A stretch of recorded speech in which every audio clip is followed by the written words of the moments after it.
Você já viu falar em carcinoma ductal de mama? Então, muita gente não entende essa relação do carcinoma ductal, célula epitelial, célula lobular, se existe, né? Como é que é isso? Como é que está esse desenvolvimento? Eu vou mostrar para vocês como é que está isso, logo após a vinheta.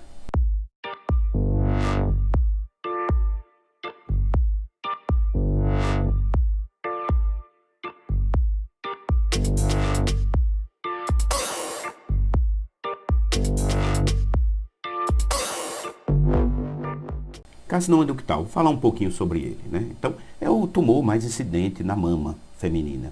Então, é um tumor que representa entre 75% a 85%, em alguns levantamentos epidemiológicos, 70% a 80%. Então, é o tipo de lesão que mais você vai se deparar, né? De câncer que mais você vai se deparar. Consequentemente, você também tem os precursores desse tumor invasivo, né? Que poderia estar em uma escala. Essa escala, se a gente fosse pegar voltando, seria o quê? Seria o carcinoma ductal in situ e as hiperplasias ductais. Essas hiperplasias, elas podem evoluir. E a estrutura disso é a estrutura formada por células epiteliais, que a gente pode chamar também de células ductais. Essas células recobrem todos os ductos que estão na mama e vai até o final, que é onde a gente forma o ácino. Esse ácino, cada ducto vai terminar, né, com esse ácido. Então você vai ter vários ácidos desses agrupados, formando o que a gente chama de lóbulo. E aí o que é que acontece? Cada lóbulo é uma unidade da mama que tem como unidade formadora dela esse ácido, que é a terminação do ducto. Esse conjunto, né, é responsável pela formação do leite materno quando estimulado pela prolactina, e aí os ductos vão levar esse leite até lá o mamilo, através da sucção também feita pelo bebê. Só que a gente precisa entender como é que isso, essa dinâmica das células ductais acontece. Muitas vezes a gente se mistura um pouco com o entendimento, principalmente quem está começando, em relação a como classificar essas células, como é que elas se organizam e como é que elas aparecem. Então eu vou mostrar uma imagem aqui para vocês que vai ajudar bastante. Ó, eu tenho essa imagem aí, você vê, ó, aqui eu tenho uma imagem de um ducto normal. Então você tem a fileirinha de células ductais, que são células epiteliais, né? Elas são células de características que a gente classifica como células epiteliais. E quando a gente tem um fenômeno da hiperplasia, que hiperplasia nada mais é do que uma estratificação que não devia acontecer ali, passou a acontecer, essa estratificação ela pode ser formada por células sem atipia, né? Então, por isso que, ó, sem atipia. Então, esses processos hiperplásicos, eles vão acontecer e eles vão acontecer por conta de estímulos. E aí, eu posso ter também uma estratificação, porque a estratificação é o surgimento dessas camadas, também denominada como hiperplasia, só que dessa vez ela tem atipia. Então, isso pode evoluir e eu posso ter ir criando camadas aqui até chegar ao que a gente chama de carcinoma in situ. O carcinoma in situ, ele preenche esse ducto de maneiras diferentes, por isso que a gente tem algumas denominações desse tipo de lesão, né? Como, por exemplo, o cribiforme, o sólido e por aí vai. E aí, essas células já estão bem atípicas, né? Cada célula dessa está bem atípica e você consegue perceber que essa atipia aqui já tem aquelas características que a gente sempre fala, né? De a hipercromasia, alteração do contorno, cromatina irregular, presença de macronucleus e por aí vai. Então isso vai depender muito de que caminho esse tipo de tumor. A gente sabe que a mama é uma glândula que tem muito a ver com estilo de vida, com estímulos hormonais, e as lesões também têm muito a ver com a idade, né, com o acúmulo desses estímulos, como por exemplo o tabagismo, o uso de anticonceptivos durante um certo tempo.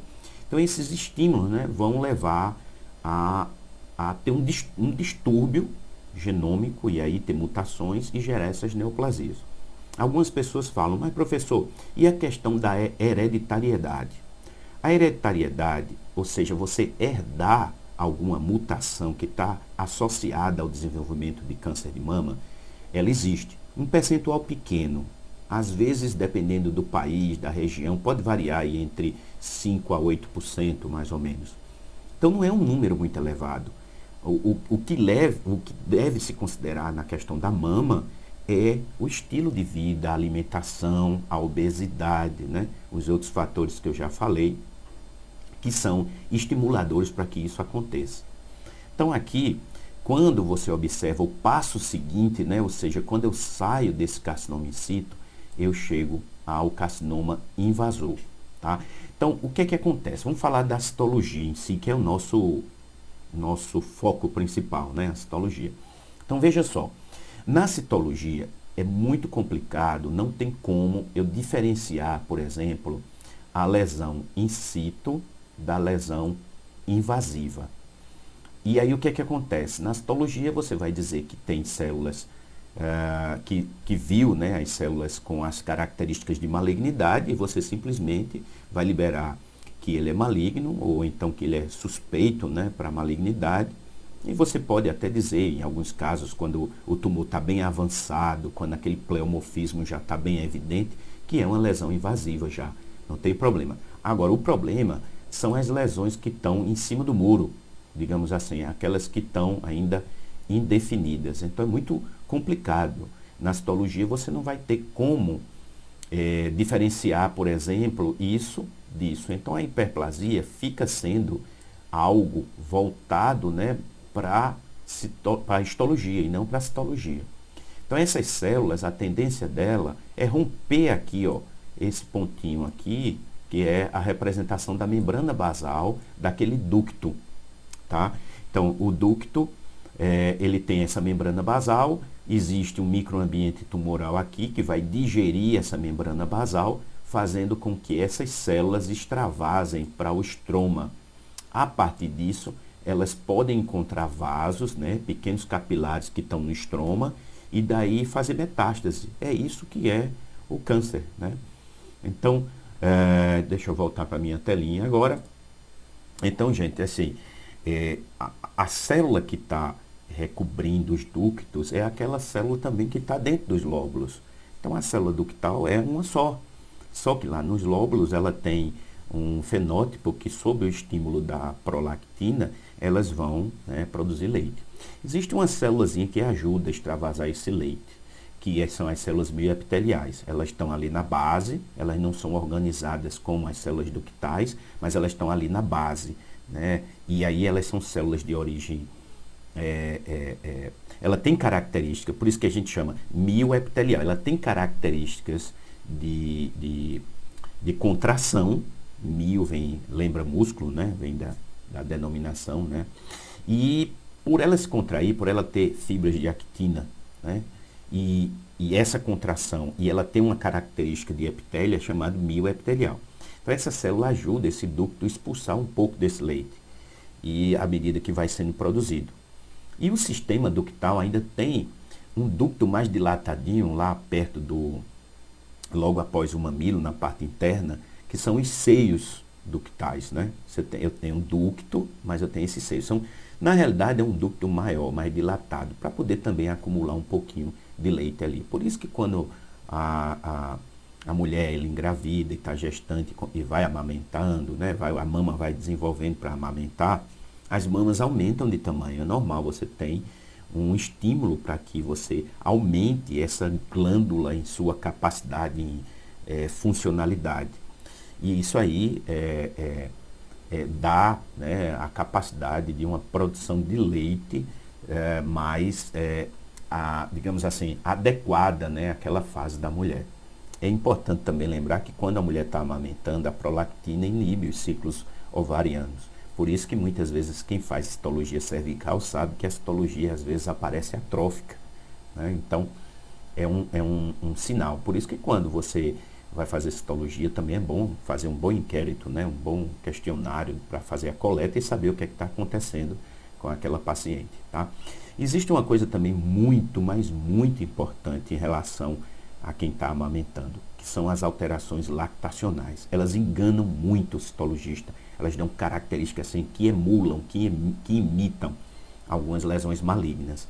Então, ter muito cuidado com isso, gente. Ter muito cuidado com as mulheres quando fazem a avaliação citológica da mama no período lactacional. Tem que ter muita atenção, você tem que ter essa informação, saber em que período está, se está amamentando, porque existe muita sobreposição e existe uma característica que pode induzir ao citologista um falso positivo, inclusive até de lesões de câncer, né?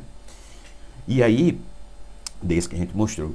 E aí você, tendo essa informação, você, quando for observar que vê aquelas alterações lactacionais, já vai estar atento que aquela paciente está amamentando. Então, sua investigação já tem um suporte para isso.